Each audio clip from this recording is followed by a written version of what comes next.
time now for us to turn our attention to some non-Olympic races which happened earlier on, beginning with the women's lightweight pairs, which in fact happened 24 hours ago, the reasons for which we'll explain in a moment. But first of all, the lineup.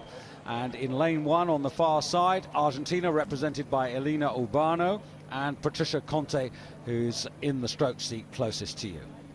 And then next to them, in lane two, Great Britain, this is Juliette Machin. She's in the bow of the boat, and in front of her, Joanna Nitsch. To their left, Germany, represented by Sonja Koenig and Cora Zilic. And completing the lineup of just 4 boats, the United States, Michelle Boquist and Linda Muri. A pretty disappointing turnout, and I have to say, Dan, we've talked about this at past World Championships. I question the justification of running a race like this for medals when only 4 enter.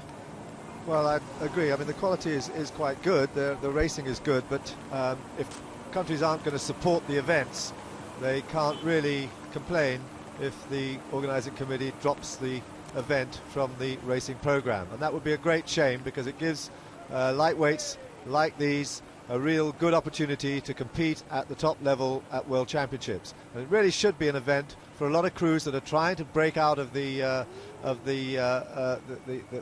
other continents where rowing is still a growing and learning sport. But here, the quality of the rowing is good, and it would be a shame if we lost these events. Well, just to come back to the story as to why this race was run 24 hours ago, you can just see there Joanna Nitsch in the stroke seat for Great Britain. She has come in as a late replacement for the injured Caroline Hobson, and because she was due to row today in the 4, that's why the race was transferred to yesterday. And these 2 women, well, they do know each other. They have rowed together, but not for a couple of years. But sometimes, Dan, what you don't know, you don't fear, you just get on with it. Well, they're certainly getting on with it. It's taken them a little bit of time just to get off the start. They really only got an outing in this morning, because it's a straight final, they've had no chance really to get into the groove at all. But here they are, actually level with the United States in the lead. And it's a very, very good chance for them. If they put under pressure later on in the race, if the pressure's really on, that's where it's going to tell against them. That's where being together for a long time really pays off. But here they are now, just challenging for first place after 500 metres, and that's pretty good for a crew just fresh out.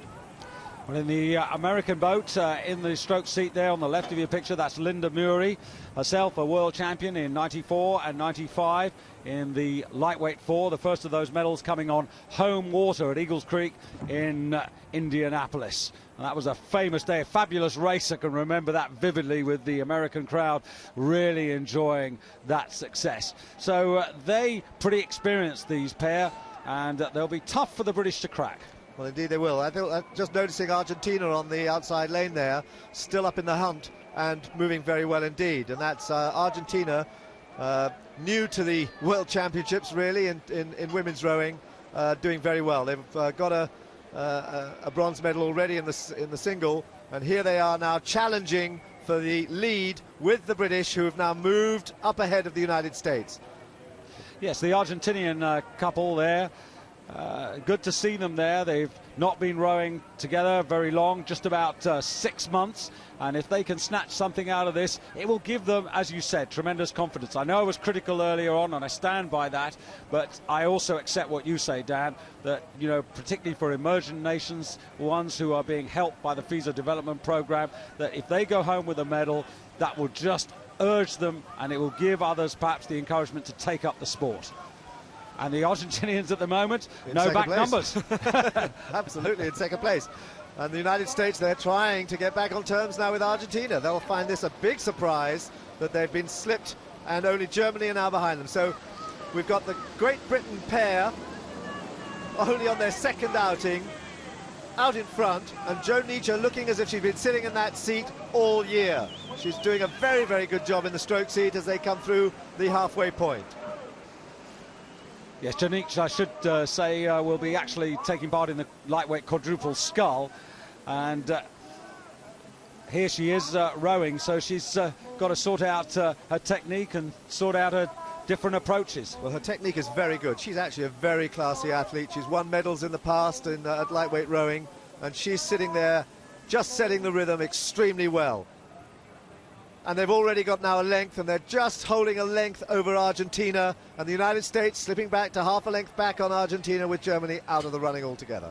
So these three are the crews that are going to win the medals. Can the British team, the British pair, hold it together over the second half against the Argentines, who are going to push them very hard for this medal? Well, the Americans are not out of it. You can see there's 750 metres to go, so plenty of time for things to change. But we'll have a look at the British here. Now, there's Jo on the left there, member of Kingston Rowing Club, 29 years of age, began her rowing career at Bedford and earns a living as a physiotherapist these days. Sitting behind her, Juliet Machen, just a year younger, member of Upper Thames Rowing Club, back in the squad after 3 years of working abroad. And she was a silver medalist with the Great Britain four that finished second in the 95 Worlds. That's the lightweight four. And today she's based at Henley, although she began her rowing career up in Chester. But now concentrate on the Argentinians. What do you make of these two? Well, I think they're rowing very well. Technically, they're moving very well indeed. They've got the measure, I think, now of the United States. Question is, can they put pressure on the British pair? But I suspect not. I think this is probably the way it's going to go. United States in the middle of the course there, pouring with rain, but good flat conditions. And Germany really have slipped way off the field here. Germany well back, overtaken by the umpire's launch, and really not making any impression at all. Well, this was a title that was won last year by Australia, with the United States in silver medal position and Great Britain picking up the bronze ahead of France, Germany and China. So at least there were 6 boats last year. But Britain at the moment looking as if they can certainly take the gold here. And that would be an unexpected bonus for Jo Nitsch. Well, certainly. I mean, she's in a quad, in the British quad, which is in the final later on. Well, a bit mystifying, the German performance. Certainly disappointment for the home fans, but no disappointment here for the British.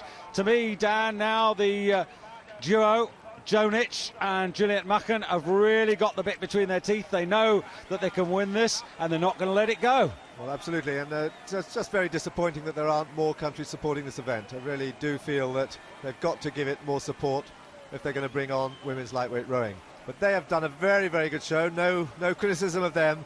They've taken their chance, and they've really opened up this lead, very confident, and they're going to take that medal, that gold medal, which will be a good bonus for Jo Nitsch.